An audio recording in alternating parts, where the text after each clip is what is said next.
Hello, CHES. My name is Miss Dindia. I'm the Title I reading teacher here at the elementary school, and I'm here to read to you for Tuck-In Tuesday. So the book I decided to read for you today is Frog and Toad Together. Now, a fun fact is that this is actually my book from when I was in elementary school, and I've kept it with me all these years. So in this book, we have lots of short stories, and the story I'm going to read for you today is called The Garden. So here we go. Frog was in his garden. Toad came walking by. "What a fine garden you have, Frog," he said. "Yes," said Frog, "it is very nice, but it was hard work." "I wish I had a garden," said Toad. "Here are some flower seeds. Plant them in the ground," said Frog, "and soon you will have a garden." "How soon?" asked Toad. "Quite soon," said Frog.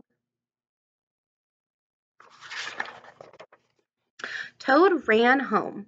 He planted the flower seeds. "Now, seeds," said Toad, "start growing." Toad walked up and down a few times. The seeds did not start to grow. Toad put his head close to the ground and said loudly, "Now, seeds, start growing." Toad looked at the ground again. The seeds did not start to grow.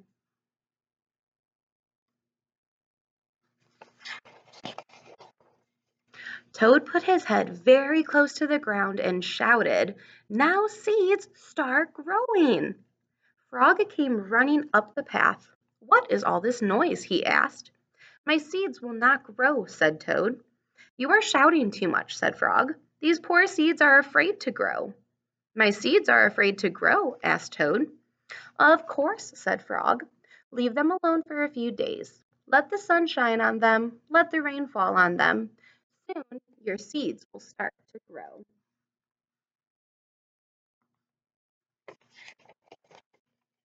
That night Toad looked out of his window. "Drat," said Toad. "My seeds have not started to grow. They must be afraid of the dark." Toad went out to his garden with some candles. "I will read the seeds a story," said Toad. "Then they will not be afraid." Toad read a long story to his seeds. All the next day, Toad sang songs to his seeds. And all the next day, Toad read poems to his seeds. And all the next day, Toad played music for his seeds. Toad looked at the ground. The seeds still did not start to grow. "What shall I do?" cried Toad. "These must be the most frightened seeds in the whole world." Then Toad felt very tired, and he fell asleep.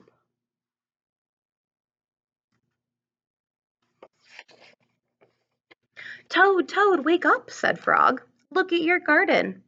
Toad looked at his garden. Little green plants were coming up out of the ground. "At last," shouted Toad, "my seeds have stopped being afraid to grow." "And now you will have a nice garden, too," said Frog. "Yes," said Toad, "but you were right, Frog. It was very hard work." And that, my friends, is the story of the garden from Frog and Toad Together. I hope you enjoyed listening, and we'll see you later. Bye.